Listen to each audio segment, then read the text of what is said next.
Bonjour, je me présente Sylvain Duguay, formateur Omega. Voici une courte vidéo sur l'utilisation du ballon de protection utilisé auprès de la clientèle DI-TSA. On verra comment bien l'utiliser, mais aussi les risques qu'il comporte s'il est mal utilisé. Il est à noter que cette capsule ne remplace pas les autres formations pertinentes pour faire votre travail, comme les formations en prévention de la violence ou celles sur les approches cliniques à privilégier auprès de votre clientèle. Une dernière chose, pour compléter cette formation, il faudra que le visionnement de cette capsule soit accompagné d'une pratique dans le milieu avec un ou une collègue désigné pour vous accompagner.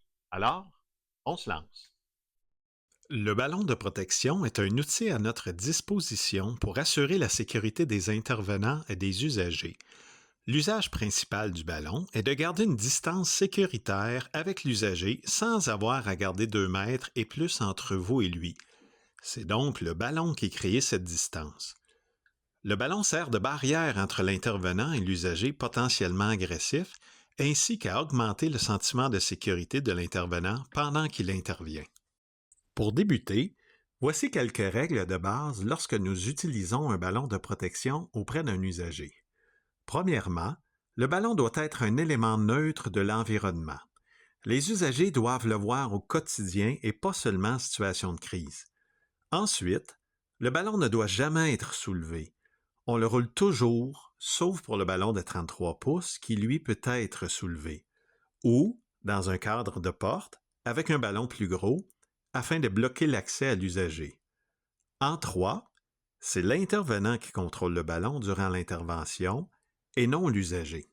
En 4, le ballon est utilisé uniquement avec la force jugée nécessaire pour assurer la sécurité, c'est-à-dire juste à la force requise pour protéger les intervenants, ni plus ni moins.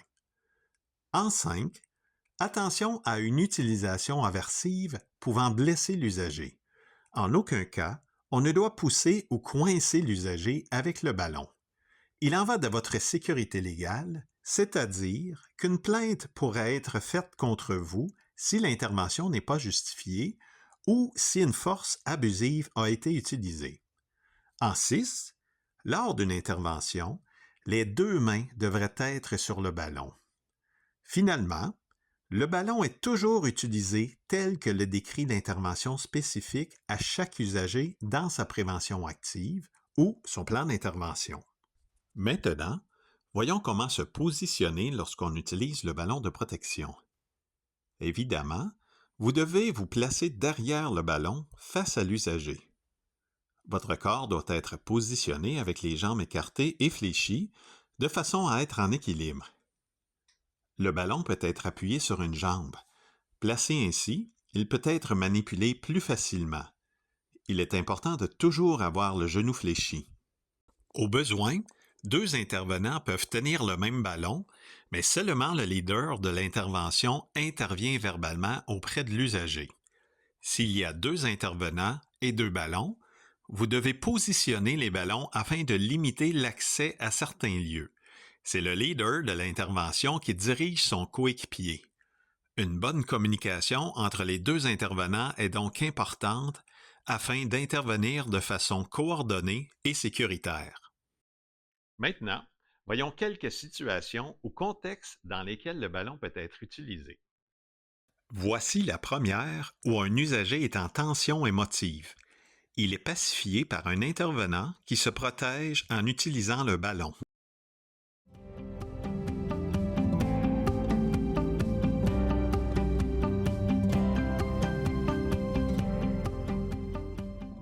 Dans cette deuxième mise en situation, vous voyez 2 intervenants qui se positionnent avec 2 ballons de protection en vue d'une désorganisation possible car l'usager constate un changement dans sa routine. Les intervenants souhaitent limiter sa circulation pour prévenir les risques.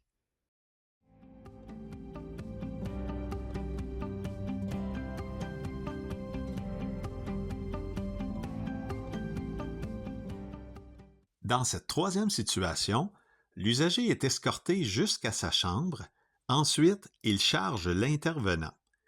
Pour se protéger, celui-ci bloque la porte avec le ballon. Cette action devient alors une mesure d'isolement puisque l'usager est limité dans ses mouvements. Cette action ne peut être appliquée qu'en cas de danger grave et imminent ou, si elle est prescrite, dans le cas d'une mesure de contrôle planifiée. Dans les deux cas, il faudra faire les notes et compléter les rapports requis. C'est une responsabilité professionnelle et légale.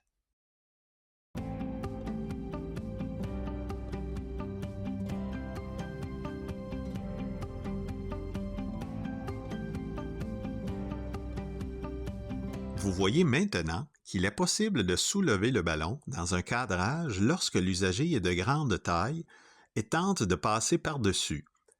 Par contre, si par la suite il arrive à se faufiler sous le ballon, on ne doit pas l'empêcher de passer en l'écrasant au sol. Ceci deviendrait une agression de votre part. Vous devez simplement vous reculer avec le ballon et vous repositionner.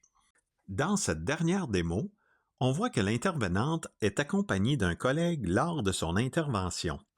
Lorsque l'usager tente de l'agresser, son collègue se positionne pour la protéger et escorter l'usager avec le ballon. Étant donné le risque d'agression, il isole l'usager à l'aide du ballon de protection. Comme vous avez pu l'observer dans les démonstrations, il faut parfois utiliser plus d'un ballon pour faire l'intervention. Il se peut que 2 ou 3 intervenants et ballons soient impliqués dans la même situation. À ce moment, avant, pendant et après l'intervention, la communication est essentielle. C'est au leader de l'intervention de décider, diriger. Il est aussi le seul qui intervient verbalement auprès de l'usager si c'est requis et pertinent. Si une seule personne est requise pour l'utilisation du ballon, l'autre collègue peut tout de même lui apporter du soutien en enlevant les objets dangereux, dégageant l'espace au sol. Par exemple, en déplaçant une chaise, en faisant des diversions et en replaçant le ballon s'il voit que le leader de l'intervention risque de perdre le contrôle. Il est primordial de prendre le temps de se préparer avant une intervention d'équipe. Il faut déterminer les rôles et le positionnement que l'équipe prendra. Maintenant, voici un résumé de certains points importants à retenir et à appliquer lorsque vous utiliserez le ballon de protection. En 1, le ballon doit être utilisé dans un espace sécuritaire. Il est strictement interdit de l'utiliser à proximité ou dans un escalier.